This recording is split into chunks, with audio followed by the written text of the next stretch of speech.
नमस्कार, मैं उदय IND24 के खास कार्यक्रम सोशल मीडिया स्पेशल बुलेटिन में आपका स्वागत है। बुलेटिन की शुरुआत करेंगे आज की बड़ी खबरों के साथ। तो चीन ने अमेरिका पर 125% टैरिफ लगाए है। जिनपिंग ने कहा कि हम दबाव के आगे नहीं झुकते हैं। इसके साथ ही पीएम मोदी का पोस्ट भी सोशल मीडिया पर वायरल हो रहा है। इसके साथ ही क्रिश 4 में प्रियंका चोपड़ा की एंट्री हुई है। तो इन तमाम खबरों पर आज चर्चा करेंगे और सबसे पहले करेंगे अमेरिका का। तो अमेरिका और चीन के बीच टैरिफ वॉर बढ़ता जा रहा है। अमेरिका के 145% टैरिफ के जवाब में अब चीन ने 125% टैरिफ लगा दिया है।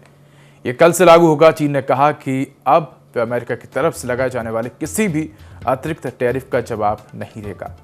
चीन ने कहा कि अमेरिका की तरफ से लगाए गए असामान्य टैरिफ अंतर्राष्ट्रीय और आर्थिक व्यापार नियमों का गंभीर रूप से उल्लंघन करते हैं। ये पूरी तरह से एक तरफा दबाव और धमकाने की नीति है। चीन के राष्ट्रपति शी जिनपिंग ने अमेरिका से बढ़ते टैरिफ विवाद के बीच पहली बार बयान दिया है। उन्होंने कहा कि चीन किसी से डरता नहीं है। पिछले 70 साल में चीन के विकास कड़ी मेहनत से हुआ है और खुद पर निर्भर रहने का नतीजा है।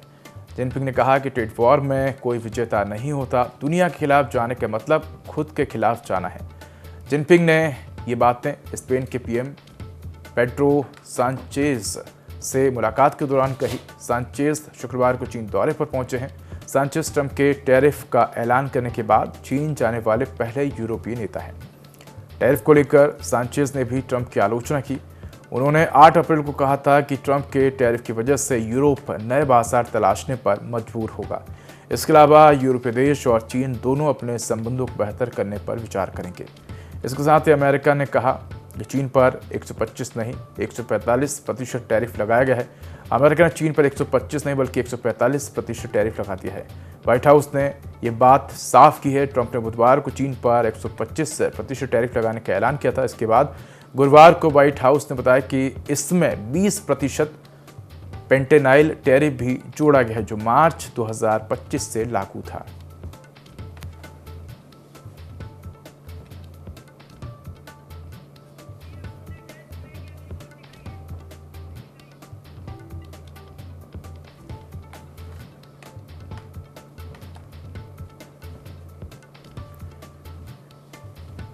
तो अमेरिका के टैरिफ के बाद चीन ने भी अमेरिका पर पलटवार किया है और जवाबी टैरिफ लगाया है।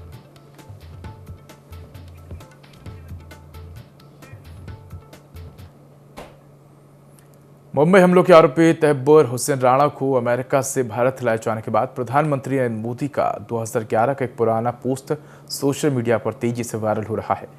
ये पोस्ट तब किया गया था जब अमेरिकी कोर्ट ने राणा को मुंबई हमले में सीधे शामिल होने से बरी कर दिया था, जिससे भारत के संप्रभुता पर सवाल उठे थे। क्या था पीएम मोदी का 2011 का पोस्ट? ये भी आपको बता दें कि साल 2011 में जब नरेंद्र मोदी गुजरात के मुख्यमंत्री थे, तब उन्होंने सोशल मीडिया प्लेटफॉर्म एक्स पर ट्वीट करते हुए लिखा कि अमेरिकी कोर्ट से तहब्बुर राणा को मुंबई हमले में निर्दोष बताना भारत की संप्रभुता का अपमान है और ये हमारी विदेश नीति की बड़ी विफलता है। अब इस ट्वीट के 14 साल बाद जब राणा को अमेरिका से भारत लाया जा चुका है, तो social media users PM Modi के पुराने ट्वीट को शेयर कर उनकी जमकर तारीफ कर रहे हैं। एक यूजर ने पीएम मोदी की तारीफ करते हुए लिखा कि लीडर वही जो बातों को पूरा करे, कैप्टन माय कैप्टन। वहीं एक और यूजर लिखते हैं कि आपने कर दिखाया सर, सलाम और धन्यवाद। कई लोगों ने लिखा कि मोदी है तो मुमकिन है। तो राणा को कैसे भारत लाया गया, ये भी आपको बता दें कि राणा को गुरुवार यानी कि 10 अप्रैल की शाम एक स्पेशल विमान से दिल्ली लाया गया। अब राणा को 18 दिन के लिए राष्ट्रीय जांच एजेंसी NIA की हिरासत में भेज दिया गया है। कौन है तहब्बुर राणा, ये भी आप जान लीजिए। तो तहब्बुर राणा एक कनाडाई नागरिक हैं जो पाकिस्तानी मूल के हैं। वे पहले पाकिस्तानी की सेना में डॉक्टर रह चुका है।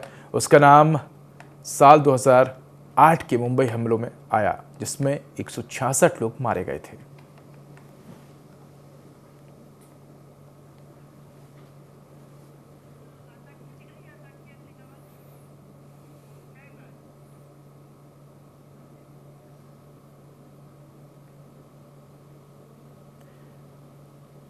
तो तहब्बुर राणा के भारत आने के बाद अब पीएम मोदी का पोस्ट सोशल मीडिया पर तेजी से वायरल हो रहा है। 2011 में जब नरेंद्र मोदी मुख्यमंत्री थे, तब उन्होंने ये पोस्ट किया था और ये पोस्ट अब वायरल हो रहा है, जिस पर लोगों ने उनकी तारीफ की है और कहा है कि लीडर ऐसा हो जो अपनी बातों को पूरा करे।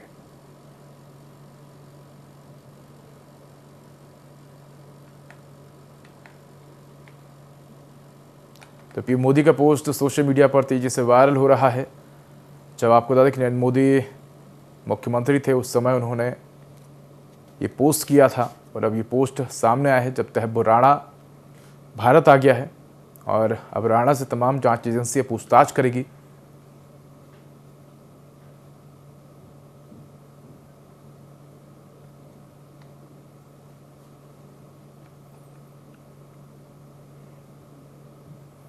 तो पीएम मोदी का पोस्ट तेजी से वायरल हो रहा है, जिस पर अब तमाम लोगों की प्रतिक्रियाएं भी सामने आ रही हैं।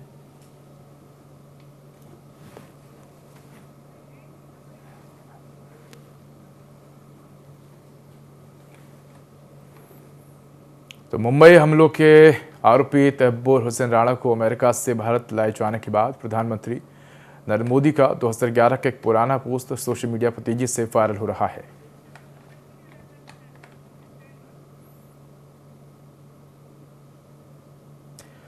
मुंबई हमले के मास्टरमाइंड तहब्बुर राणा को भारत लाया जा चुका है। तहब्बुर राणा पर मुंबई हमले का प्लान तैयार करने का आरोप है।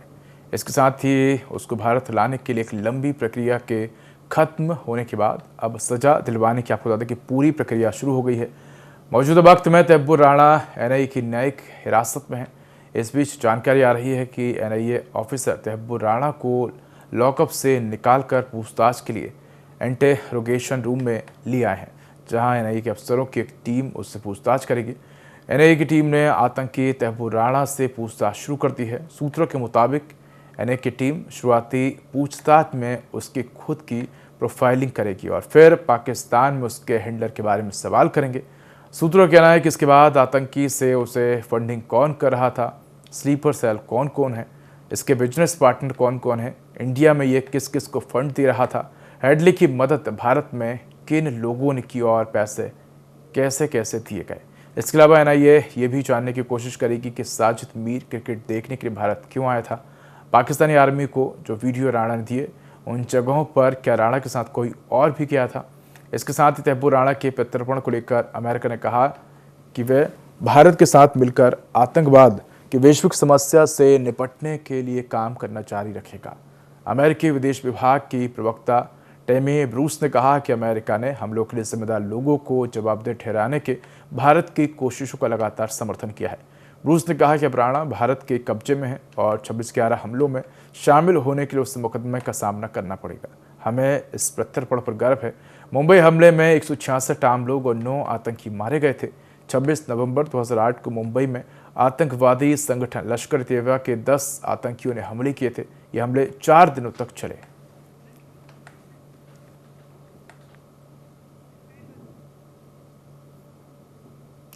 तो क्रिस 3 के 12 साल बाद इस साल इसकी चौथी इंस्टॉलमेंट की ऑफिशियल अनाउंसमेंट की गई है। ऋतिक रोशन स्टारर क्रिश 4 का निर्माण आदित्य चोपड़ा की यशराज फिल्म्स द्वारा किया जा रहा है। दिलचस्प बात यह है कि फिल्म में लीड रोल करने के साथ ही ऋतिक रोशन की कमान भी संभालेंगे और निर्देशन करते हुए नजर आएंगे ऋतिक रोशन। वही लेटेस्ट रिपोर्ट के मुताबिक प्रियंका चोपड़ा क्रिस 4 में लीड रोल में कम बैक कर रही हैं।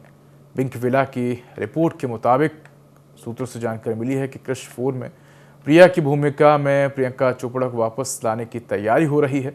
रिपोर्ट्स के मुताबिक के प्रोजेक्ट से जुड़े सूत्रों ने बताया कि ऋतिक रोशन और आदित्य चोपड़ा ने प्रियंका को लीड एक्ट्रेस के रूप में चुना है।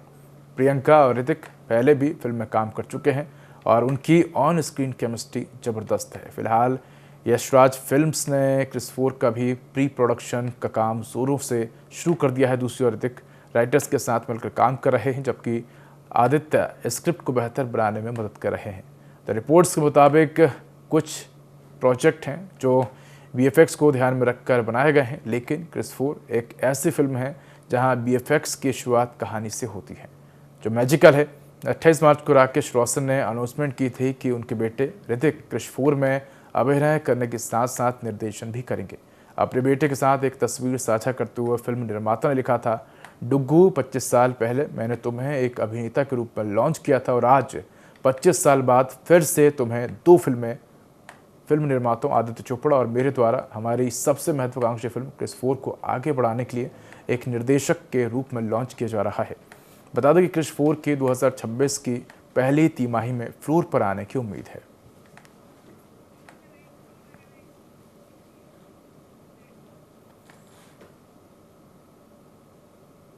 तो बात करते हैं गोल्ड की। बता दें कि आज गोल्ड ऑल टाइम हाई पर पहुंच गया है। India Boolean and jewellers association के अनुसार 10 ग्राम 24 कैरेट सोने का दाम 2,913 रुपये बढ़कर 93,074 रुपये पर पहुंच गया है।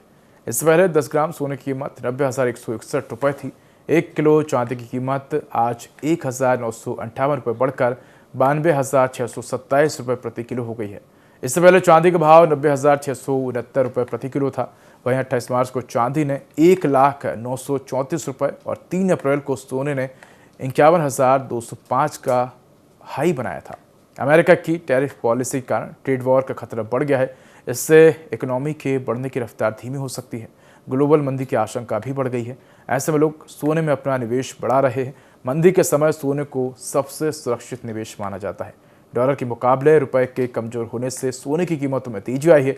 ऐसा इसलिए क्योंकि जब रुपया कमजोर होता है तो इसे इंपोर्ट करने में ज़्यादा पैसे खर्च करने होते हैं। इस साल रुपए में लगभग 4% की गिरावट आई है, जिससे सोने की कीमतों पर दबाव बढ़ गया है।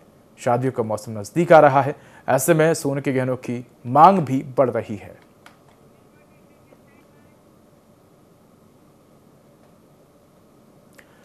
तो ग्लोबल टेंशन का शुक्रवार को भारतीय बाजार के शुरुआती कारोबार पर कोई असर नहीं पड़ा। मार्केट खुलते ही सेंसेक्स करीब 1300 अंक ऊपर चढ़ा, जबकि अगर बात निफ्टी की करें तो ये 22,830 के ऊपर कारोबार करता नजर आया। अमेरिकी राष्ट्रपति डोनाल्ड ट्रंप की तरफ से 90 दिनों के टैरिफ पर ब्रेक के बाद भारतीय बाजार में हफ्ते के आखिरी कारोबारी दिन की ये धमाकेदार शुरुआत है। स्मॉल कैप और मिड कैप शेयरों में भी अच्छी खरीदारी दिख रही है। अगर ओवरऑल देखें तो बीएसई पर लिस्टेड कंपनियों के मार्केट कैप में 5.77 लाख करोड़ का इजाफा हुआ है। फार्मा के शेयर चमके हैं, जबकि टीसीएस के शेयरों में गिरावट देखने को मिली। अगर ग्लोबल मार्केट की बात करें तो अमेरिका चीन के बीच ट्रेड सेशन का असर वॉल स्ट्रीट पर पड़ा है।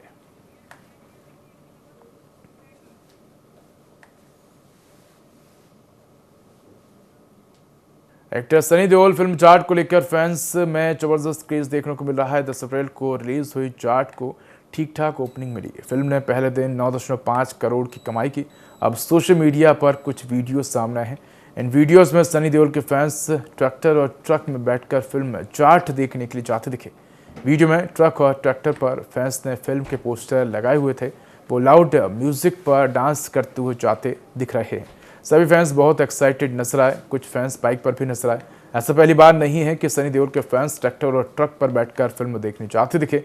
गदर 2 के साथ 2023 में भी ऐसा नज़ारा देखने को मिला था।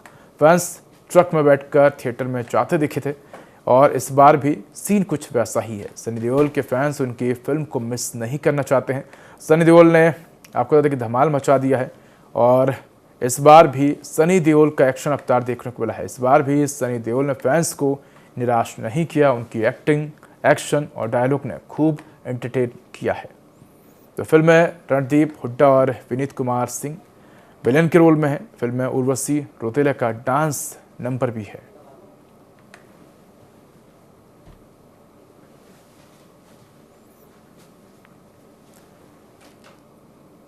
तो ये तस्वीरें आपको दिखा रहे हैं जहां सनी देओल की फिल्म जाट देखने के लिए सनी देओल के तमाम फैंस पहुंचे हैं और ट्रैक्टर से बड़ी संख्या में फैंस थिएटर पहुंचे हैं। तो ज़बरदस्त क्रेज़ प्रेस में देखने को मिल रहा है। और बता दें कि फिल्म जाट देखने के लिए सनी देओल के जो तमाम फैंस हैं उनमें भारी उत्सुकता है और बड़ी संख्या में जो फैंस हैं वो सनी देओल की जाट फिल्म देखने पहुंचे हैं। तो ये तस्वीरें आपको दिखा रहे हैं। तो इसी तरह की अलग अलग तस्वीरें भी सोशल मीडिया पर वायरल हो रही हैं। बता दें कि 10 अप्रैल को सनी देओल की फिल्म जाट रिलीज़ हुई है। इससे पहले सनी देओल की फिल्म गदर ने गदर मचा दिया था।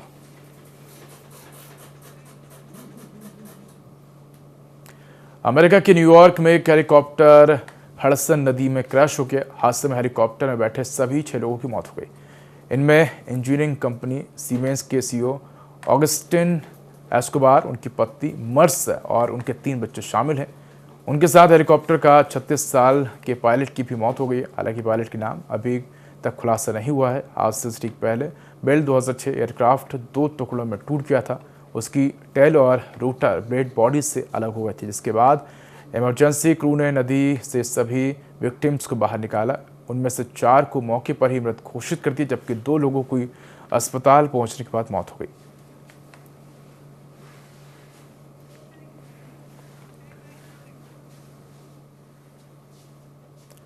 तो फिलहाल इस बुलेटिन में इतना ही। खबरों का अधिक अपडेट के लिए देखते रहिए News 24। नमस्कार।